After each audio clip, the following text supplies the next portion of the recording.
안녕하세요. 고수경 선생님입니다. 오늘 조금 어려워 얘들아. 그런데 선생님을 잘 믿고 한번 잘 쫓아와 보시기 바랍니다.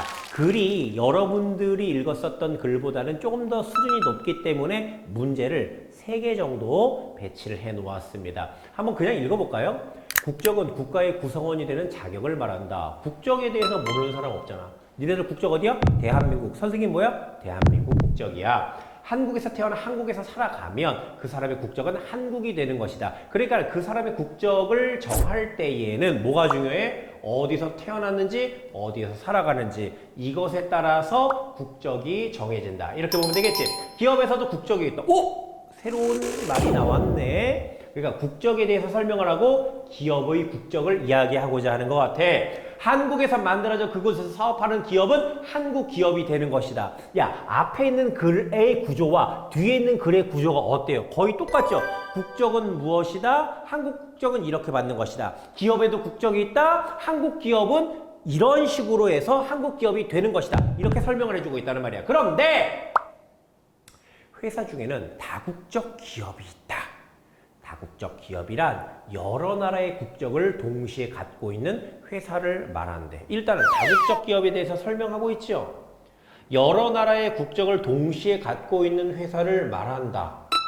이해됐습니까? 우리가 첫 번째 문단 보면 여러분들은 의도적으로 뭐를 생각하란 말이야? 그렇지. 설명의 대상이 무엇인지를 잘 보란 말이야. 그리고 거기에다가 네모를 씌우란 말이야.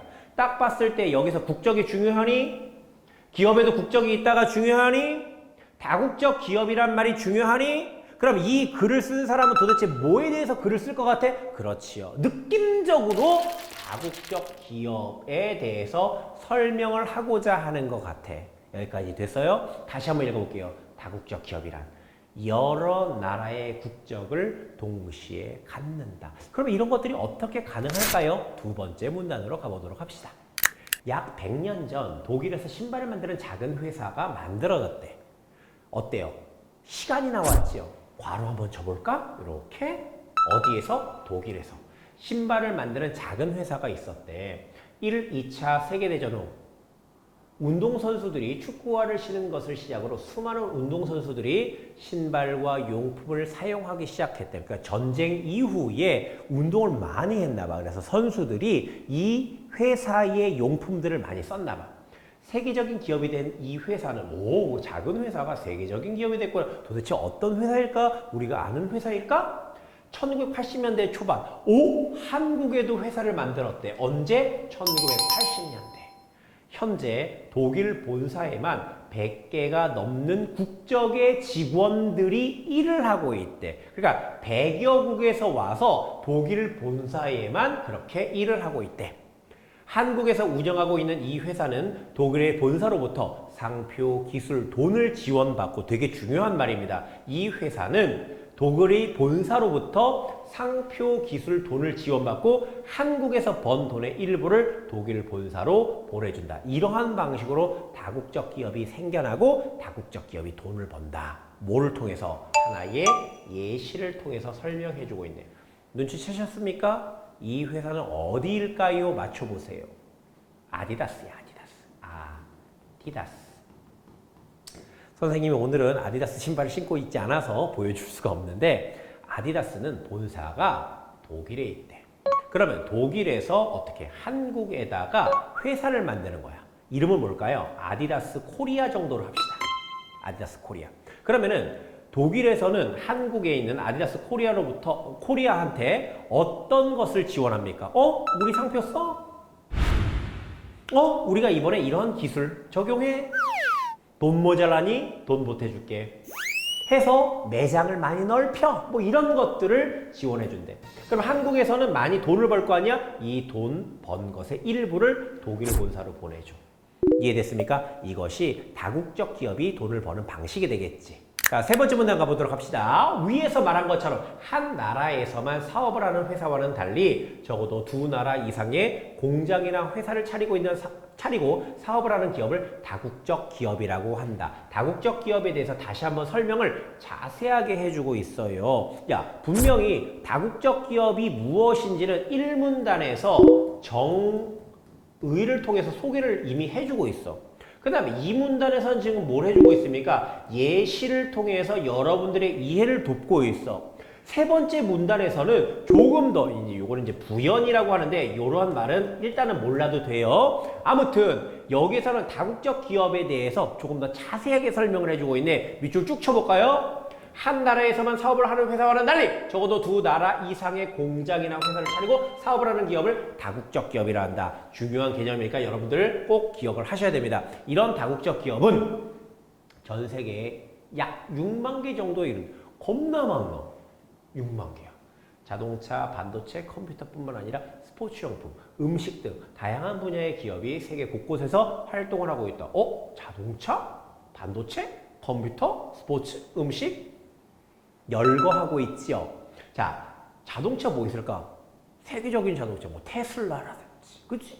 그 다음에 뭐 현대자동차, 반도체, 우리나라 반도체 최고죠. 뭐 하이닉스, 삼성, 컴퓨터, 뭐 애플, IBM 이런 것들이 있죠.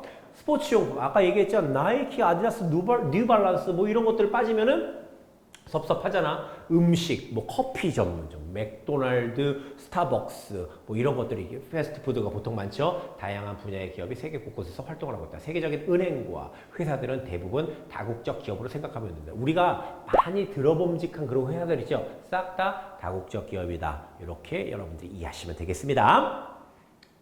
선생님이 봤을 때는 여기 정리를 좀 잘 하셔야 돼요. 그럼 다국적 기업이 생기는 이유는 뭘까? 아예 요 문단에서는 그냥 명확하게 목적을 밝히고 있어. 생기는 오타네요. 이유가 뭘까? 도대체 다국적 기업이 생기는 이유가 뭐야? 그것은 기업마다 이익을 더 많이 얻으려고 하기 때문이다. 결론을 아예 그냥 주고 있죠. 결과를. 이익을 더 많이 얻기 위함이야.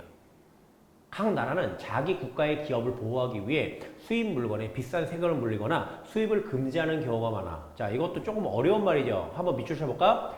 각 나라는 자기 국가의 기업을 보호하기 위해 수입 물건에 비싼 세금을 물리거나 수입을 금지하는 경우가 있대. 자, 선생님이 예를 하나 들어줄게요. 예를 들어서 뭐 기업이라고 하기는 어렵지만 한 물품을 봅시다. 자, 미국에서 쌀을 생산해. 근데 미국은 땅이 넓잖아. 그리고 대량 생산을 한단 말이야. 쌀을 많이 생산해요. 근데 이것을 어디 대한민국에다가 갖다 팔어. 뭐야? 수출을 하죠.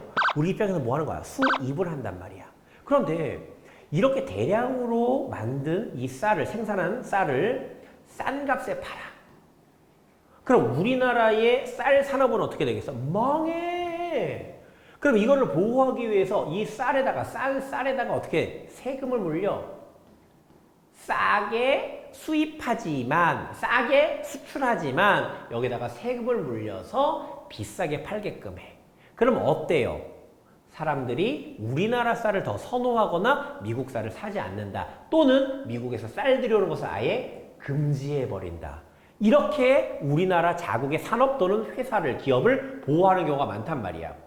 그렇기 때문에 기업들은 해당 국가 안에 공장과 회사를 세워 운영하는 것이 더 낫다고 생각한 것이다. 그래서 해당 국가 뭐야? 한국에 아예 공장과 회사를 세워 운영하는 것이 더 낫다고 보는 거야. 이것도 설명을 해드리도록 할게요. 자, 어렵지만 잘 따라오시기 바랍니다. 아까 뭘 예를 들었어? 독일의 아디다스를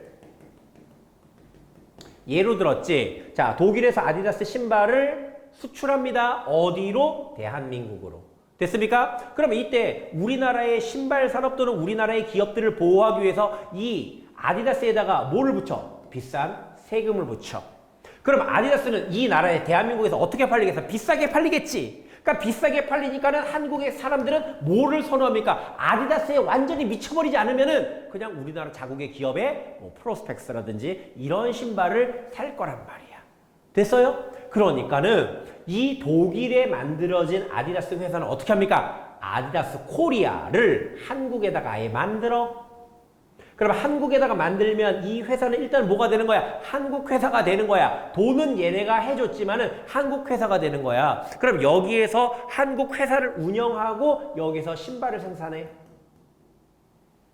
그럼 이 신발을 한국 사람들한테 팔 때는 여기에다가 비싼 세금을 물릴 수 있어 없어? 그렇지. 비싼 세금을 물릴 수가 없어. 그러니까 한국에서 만들어서 파는 한국 제품들과 가격이 비슷할 거란 말이야. 그러면서 여기에서도 돈을 벌어. 그럼 아까 우리가 전문단에서 살펴보았지요. 여기 한국 아디다스 코리아는 독일 본사로부터 기술, 자본, 돈이지요. 그 다음에 상표 이런 것들을 지원받고 여기에서 충분히 기업 활동을 하고 난 다음에 그 중에 생긴 이익금의 일부를 다시 독일로 보내준다. 이렇게 되는 것이야. 계속 한번 가보도록 할게요. 미국에서 노트북을 만드는 땡땡 컴퓨터라는 회사가 한국 내에 회사를 만들면 땡땡 코리아가 되겠지. 그래서 한국 땡땡 컴퓨터에서 만드는 노트북에 비싼 세금을 물릴 수가 없게 된다. 그렇게 해서 다국적 기업이 만들어지게 된다. 어떤 이유를 여기서 알려주고 있습니다. 이해되셨죠? 자, 이 파트는 정리해주는 파트니까는 잘 따라오도록 합시다. 이런 이유로 다국적 기업은 전 세계 곳곳에 만들어지고 있으며 국경의 경계를 뛰어넘어 그 활동이 더욱 활발해지고 있다. 얘들아, 아까 얘기했었지? 몇 개가? 6만 개가. 겁나 많아. 어떤 이유로? 이익을 극대화하기 위해서. 무엇을 피해서? 세금을 피해서. 그래서 다국적 기업이 활동을 하게 된다. 점점 많아지게 될 것입니다. 여러분들 잘 정리하셨죠? 여러분들의 밑줄과 선생님의 밑줄이 어느 정도 일치하는지 꼭 따져보시기 바랍니다. 자, 우리 문제로 한번 가보도록 할게요. 자, 1번 살펴보도록 하겠습니다. 이 글을 통해 알 수 있는 내용이 아닌 것은 했어요. 자, 1번 볼까요? 다국적 기업의 의미, 다국적 기업이 무엇인지 설명하고 있죠. 다국적 기업의 분야, 아주 컴퓨터, 자동차, 여러 가지 다양한 분야에서 다국적 기업이 만들어지고 있다. 분명히 소개했습니다. 다국적 기업의 운영 방식, 어떠한 방식으로 만들어지고 어떤 방식으로 돈을 다시 받는지 그 운영 방식도 설명이 되고 있죠. 4번, 다국적 기업이 만들어진 이유, 어떤 이유에서 이익을, 뭘 피해서 세금을 분명히 언급하고 있네요. 5번, 세계 최초의 다국적 기업, 분명히 아디다스라고, 이 글에서는 아디다스라고 하는 말을 언급하고 있지는 않아요. 100여 년 전이라고 했지만 그것이 최초인지 우리는 알 수가 없다. 그러므로 답은 5번 되겠습니다. 여러분들을 반드시 이러한 문제를 풀 때에는 여러분들의 밑줄의 근거와 얘네들 1번부터 5번까지의 선택지들이 일치가 되는지 일치가 안 되는지 확실하게 근거 위주로 답을 찍어 주셔야 됩니다. 이 습관을 항상 기르셔야 돼요. 여러분들 몇 학년? 초딩. 몇 년 뒤에 수능 봐? 6년, 7년 뒤에 수능 봐. 그때를 위해서 여러분들이 이 연습을 하는 거야. 잊지 마시기 바랍니다. 자, 이제 2번 문제 한번 살펴보도록 할게요. 이 글에 대한 설명으로 알맞은 것을 했어요. 자, 전문가의 말을 사용했대. 이것을 어려운 말로 인용이라고 하는 거야. 여기는 없어요. 여러 대상의 단점? 이것이 단점이다. 없었어. 구체적인 수치를 언급하여 자신의 주장을 드러내고 있다. 이 글은 기본적으로 설명하는 글이야. 주장하는 글이 아니란 말이야. 그 다음에 구체적인 수치 언급도 없어. 뭐가 있으면 한 6만 개 정도 있다. 100여 개의 나라에서 왔다. 그런데 그것이 주장을 위한 수치는 아닌 것 같아. 이해됐니? 4번, 실제 사례를 제시하여 읽는 이의 이해를 돕고 있다. 실제 사례는 뭐야? 약 100여 년 전 독일에서 스포츠 용품을, 신발을 만드는 회사가 있었으니 정답은 4번 되겠죠. 5번, 질문의 방식을 이용하여 두 대상의 특징을 비교하고 있다. 얘들아, 비교라는 말은 반드시 기억해야 되는데 이 비교라고 하는 것은 A와 B에 대해서 설명을 하면서 A와 B의 공통점을 언급해야 돼. 이해됐어요? 그래야만 비교가 되는 것입니다. 여기에서는 질문의 방식을 이용해 이런 거 없어. 됐지? 그래서 답은 4번이 되겠습니다. 자, 3번 봅시다. 이 글의 내용을 바르게 이해하지 못한 것은 했어요. 역시 여러분들 밑줄 위주로 답을 골라주셔야 되는데, 근거에 의해서 답을 골라주셔야 되는데 선생님이 미리 찾아보고 그 문단을 정리해 왔어요. 자, 첫 번째, 기업에도 국적이라는 말을 사용할 수 있다. 이거 1문단에 있어요. 자, 다국적 기업은 세계적으로 6만여 개에 이른다. 3문단에 있습니다. 세계적인 회사는 대부분 여러 나라에서 기업 활동을 하고 있다. 이것도 역시 3문단에 있고요. 본사는 사업에 필요한 기술과 돈을 공급하여 대가를 받고 있다라고 하는 것은 이 문단에 있습니다. 그러니까 각각의 문단에 여러분들의 밑줄이 있는지 이 내용을 구체적으로 찾아서 얘네들을 어떻게 해야 돼? 너희들은 아니야 이렇게 제껴 주셔야 됩니다. 답은 몇 번? 5번입니다. 그럼 5번은 왜 바르게 이해하지 못한 것인지 한번 살펴보도록 할게요. 신발을 만드는 독일 회사는 세계 100여 개 나라에서 기업 활동을 하고 있다. 이런 말이 있습니까?